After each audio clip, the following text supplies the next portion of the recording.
Welcome to the weekly highlight show for the Meiji Yasuda J1 100-Year Vision League. A midweek round brought a top-of-the-table clash in the east, as FC Machida Zelvia took on Kashima Antlers in another Kokuritsu day at the National Stadium in Tokyo. In the west, the chasing pack had their eyes on top spot. There were two key mid-table battles as Cerezo Osaka faced Fagiano Okayama and V-Varen Nagasaki hosted Kyoto Sanga. We'll bring you the action from all 10 matches on Wednesday night. Here are those fixtures then from match week 7. Vissel Kobe eyed a third straight win as they took on Gamba Osaka, who were hoping to bounce back quickly from defeat at the weekend. We begin with another Kokuritsu day. FC Machida Zelvia were in second place with a game in hand as they welcomed the league leaders Kashima Antlers to the MUFG Stadium. Antlers were on a 5-game winning streak and only needed 5 minutes to open the scores as Yuta Matsumura delivered a pinpoint cross for Yuma Suzuki.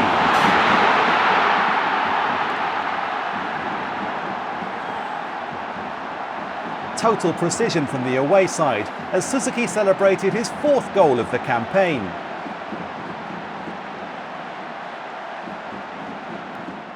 Zelvia looked to respond moments later. Na Sang-ho held the ball up, fed it out to Hotaka Nakamura on the right and positioned himself for the return. A golden opportunity, but the finish was all that was lacking. Antlers doubled their lead a minute before half-time. Kento Misao was a menace for the Zelvia defence, winning the ball back and finishing the attack himself.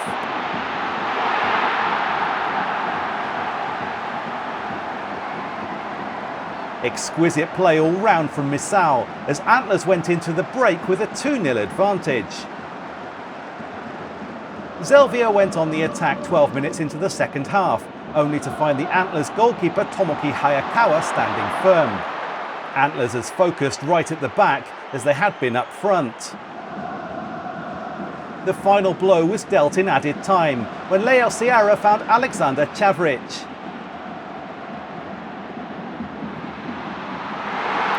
A third goal for the away side, leaving absolutely no way back for Zelvia. A 3-0 win and a dominant display from Kashima Antlers, who take their run of consecutive victories to 6 and firm up their position at the top. Into the west as 6th place Nagoya Grampus hosted high-flying Sanfrecce Hiroshima, who went into the game 2nd in the table. 5 minutes in and Grampus had a corner. Tsukasa Morishima's delivery was half cleared initially, but sent back in for Yuya Yamagishi to finish. A superb volley from Yamagishi and a 4th goal of the season to give Grampus the early lead. Sanfrecce got back level 5 minutes into the second half. Kosuke Kinoshita showing great persistence up front to keep the play alive, which eventually led to the shot from Akito Suzuki.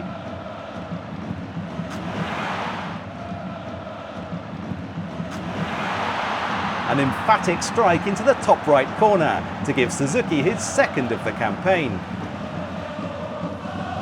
But Grampus were back in front on 69 minutes, with a well-worked set piece from the training ground, converted by Yudai Kimura.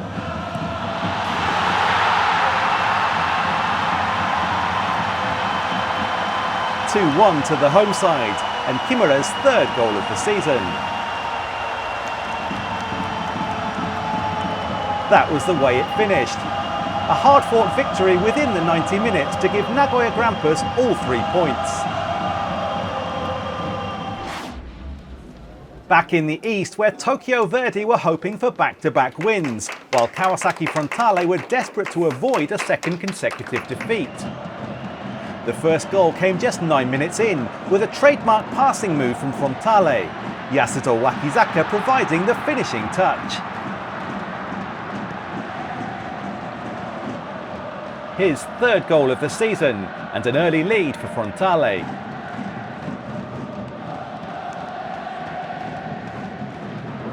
"23 minutes in and Frontale struck again.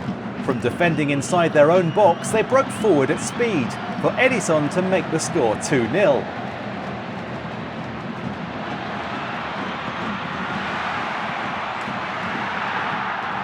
fabulous counter-attack from Frontale and a brilliant run from the Brazilian.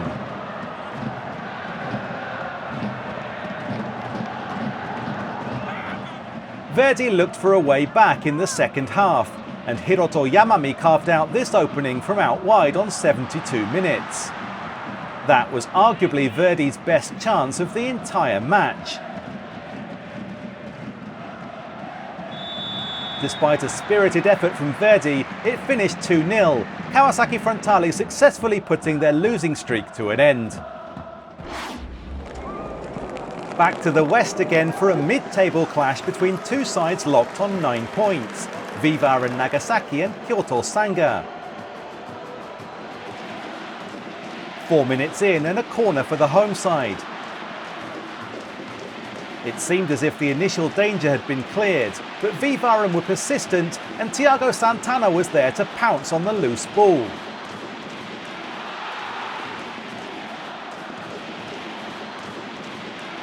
A third goal of the campaign for Thiago Santana and an early 1-0 advantage. But Sanga found their way level in the 42nd minute as Masaya Okugawa fired home. A vital moment as Okugawa claimed his first goal of the season. 75 minutes in and a delicate inviting ball from Yoon Sung-jun. Enrique Trevisan was on hand to knock the visitors in front. That's 2 for the season now for Enrique Trevisan, and the turnaround was complete. Kyoto Sanga put an end to their recent losing streak with a 2-1 win over their mid-table rivals.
We turn now to a top-of-the-table clash in the west between two rivals from the Kansai region. Gamba Osaka crossed to the neighbouring prefecture to visit league leaders Vissel Kobe. 5 minutes in and it was Vissel who struck first. From the set piece, the ball fell to Ren Komatsu. Another clinical finish for Komatsu, who has now made it 3 goals in his last 3 league games. Gamba hit back in the 23rd minute, working the ball through midfield before Issam Jebali played it out wide. Ryoya Yamashita sent the ball in, and eventually Dennis Humit was there to finish it off. The fine form continues for Humit, who is now on 4 for the season. It was still level into the 83rd minute, when Gamba broke forward from the back. Yamashita carried up the left before working it out to Humit. His shot was parried, but Yamashita was on hand to fire home the rebound. A massive moment for Yamashita, as his first goal of the season gave Gamba the lead. But Vissel refused to give in, and 3 minutes into added time, Kento Hamasaki crossed for Jean Patrick to fly in with a diving header.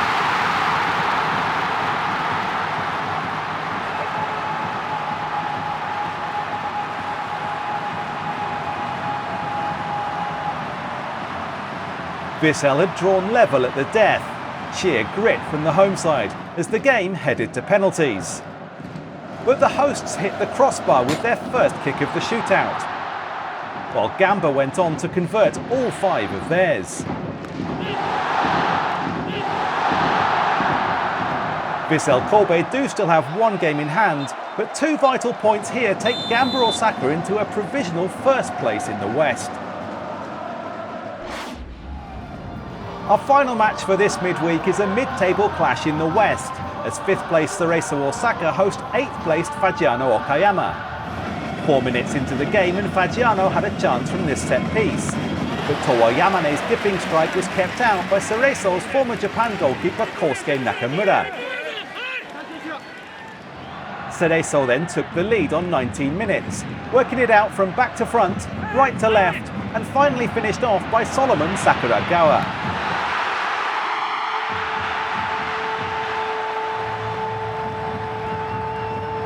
A 3rd goal of the season for Cerezo's new striker. But Faggiano fought their way back level in the final minute of the first half, when Yamane clipped in across with the outside of his boot and onto the head of Werik Popo. That's now 2 goals in as many games for the Brazilian. The game was still locked at 1-1 after 68 minutes, until Yamane sent the ball in from the left wing, all the way into the Cerezo goal. Yamane capped his excellent performance with a somewhat unusual strike to put the visitors in front. This gave Faggiano Okayama all 3 points away from home, in what was their first ever victory over Cerezo Osaka. Here are the full results from match week 7. The mid-table battles in the West have left the standings more congested than ever. Meanwhile, Mito Hollyhock have secured their first victory in 90 minutes all season, overcoming Yokohama F. Marinos. Turning now to the provisional standings, and in the East, a rampant Kashima Antlers have pulled clear of the pack. They now sit 4 points ahead of FC Tokyo, who move up to 2nd. And in the West, Gamba Osaka have surged back up to top spot, following their victory away to Vissel Kobe. The action continues almost immediately, with the next round of fixtures coming this weekend, when we'll of course be back with more highlights. From me, Ben Mabley, and the rest of the team, thank you for watching and bye for now.